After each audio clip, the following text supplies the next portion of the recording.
നമ്മുടെയൊക്കെ സാധാരണ ജീവിതത്തിൽ സങ്കടങ്ങൾ ഉണ്ടാവുക സ്വാഭാവികമാണ്. സങ്കടമില്ലാത്തവരായി ആരും ഉണ്ടാവില്ല. ചെറുതോ വലുതോ ഒക്കെ ആയിട്ട് എപ്പോഴെങ്കിലുമൊക്കെ സങ്കടങ്ങൾ കടന്നു വരാം. നമ്മുടെ പ്രിയപ്പെട്ടവരപ്പോൾ പറയുന്നുണ്ടാവും, അയ്യോ അത് കഷ്ടമായി പോയി, അത് സംഭവിക്കാതിരുന്നെങ്കിൽ, നിനക്കിത് വരാതിരുന്നെങ്കിൽ എന്നൊക്കെ ഏറെ സ്നേഹത്തോടു കൂടെ ഒരുപാട് പേര് പറഞ്ഞിട്ടുമുണ്ടാവാം. സമാനമായൊരു അനുഭവമാണ് സുവിശേഷം നമുക്കിന്ന് പങ്കുവയ്ക്കുന്നത്. മത്തായിയുടെ സുവിശേഷം 16-ാം അധ്യായം 21 മുതൽ 28 വരെയുള്ള തിരുവചന ഭാഗം. ഈശോ മിശിഹ തന്റെ പ്രിയപ്പെട്ട ശിഷ്യന്മാർക്ക് തന്റെ മനുഷ്യാവതാരത്തിന്റെ ലക്ഷ്യവും തുടർന്നുള്ള ജീവിതത്തിന്റെ ഇടങ്ങളുമൊക്കെ വിവരിച്ചു കൊടുക്കുന്നു. പീഡാനുഭവ പ്രവചനം. അപ്പോൾ പത്രോസ് പറയുന്നുണ്ട്, ദൈവം അനുഗ്രഹിക്കട്ടെ, നിനക്കിത് വരാതെ പോകട്ടെ, സംഭവിക്കാതെ പോകട്ടെ എന്നൊക്കെ. സ്നേഹം കൊണ്ട് പറഞ്ഞതാണ് കേട്ടോ. സ്വാർത്ഥത കൊണ്ട് മാത്രമൊന്നും അവിടെ നിർബന്ധമൊന്നുമില്ല. തന്നേറെ സ്നേഹിക്കുന്ന ഗുരു, ഞങ്ങളുടെ പ്രിയപ്പെട്ട ഗുരുവിന് ദാരുണമായ ഒരു അന്ത്യം ഉണ്ടാവാതിരിക്കാൻ വേണ്ടിയിട്ട് പറഞ്ഞതായിരിക്കാം. പക്ഷേ ഗുരുമൊഴിയാണ് നമ്മളൊക്കെ തിരിച്ചറിയേണ്ട ഒന്ന്. ഈശോ പറയുന്നു, സാത്താനെ ദൂരെ പോവുക, നിന്റെ ചിന്ത ദൈവികമല്ല, മാനുഷികമാണ്. നമ്മുടെയൊക്കെ ജീവിതത്തിലും ചിലപ്പോൾ വലിയ സങ്കടങ്ങൾ ഉണ്ടാവാം, ചെറുതും വലുതുമായ നഷ്ടങ്ങൾ ഉണ്ടാവാം. അവിടെയൊക്കെ നമ്മൾ ചിന്തിക്കുന്നുണ്ട്, ഇങ്ങനെ ഇത്ര ഞാൻ പ്രാർത്ഥിച്ചിട്ട്, നന്നായിട്ട് ജീവിച്ചിട്ട്, ഒരുപാട് നന്മ ചെയ്തിട്ട് എനിക്കിതാണല്ലോ വന്നത്, എന്താ എനിക്കിങ്ങനെ സംഭവിക്കുന്നു, ഇത് വരാതിരുന്നെങ്കിൽ എന്നൊക്കെ പറഞ്ഞ് ഒരുപാട് ന്യായങ്ങൾ പറയുമ്പോൾ വചനം ഓർമ്മിപ്പിക്കുന്നു, ഇതൊക്കെ മാനുഷികമായ ചിന്തയാണ്. ദൈവികമായ പദ്ധതികൾ നിനക്ക് വേണ്ടിയിട്ട് കരുതി വച്ചിട്ടുണ്ട്.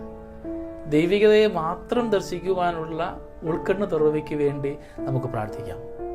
ഈശോ മിശിഹായുടെ കാൽവരി യാത്രയായിരുന്നു നിങ്ങൾക്കും എനിക്കുമൊക്കെ ഈശോയിലേക്ക് എത്തുവാനുള്ള വഴി, സ്വർഗ കവാടമായിട്ട് മാറ്റപ്പെടുന്നത്.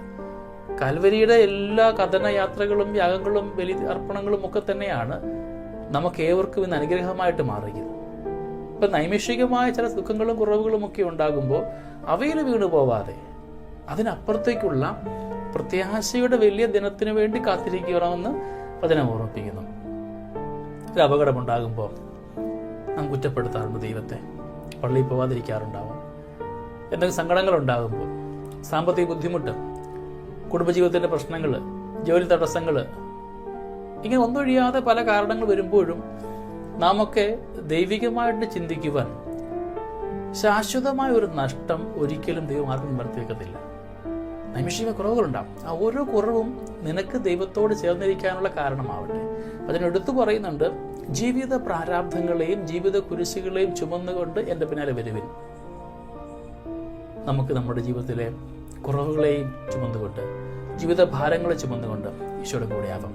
ജീവിത കുരിശുകളൊക്കെ വിശുദ്ധ കുരിശായിട്ട് മാറുന്നുണ്ട്, തിരുക്കുരിശായിട്ട് മാറുന്നുണ്ട്. അപ്പോൾ തിരുക്കുരിശായിട്ട് മാറ്റുവാനായിട്ട് നമ്മുടെ മനസ്സാവശ്യമാണ്, നന്മ ആവശ്യമാണ്, വിശുദ്ധി ആവശ്യമാണ്, പ്രാർത്ഥന ആവശ്യമാണ്. കുറ്റങ്ങളും കുറവുകളും മാത്രം കാണാതെ ഓരോന്നിനും അപ്പുറത്ത് വലിയ പ്രതീക്ഷയുടെ ഇതിലപ്പുറത്തേക്ക് സംഭവിക്കാമായിരുന്നു, ഇത്രേ സംഭവിച്ചുള്ളൂ എന്ന് ആശ്വസിക്കുവാൻ, അവിടെ ദൈവത്തിൻ്റെ കരുതൽ അനുഭവിക്കുവാനായിട്ട് നമുക്ക് പരിശ്രമിക്കാം. ഇത് സംഭവിക്കാതിരിക്കട്ടെ എന്ന് ഇനിയും പറയാതെ, ഈശോ നീ കാത്തുകൊള്ളണമേ, നിന്റെ ഹൃദയങ്ങൾ എൻ്റെ കൂടെ ഉണ്ടാവണമേ എന്നാവട്ടെ നമ്മുടെ പ്രാർത്ഥന.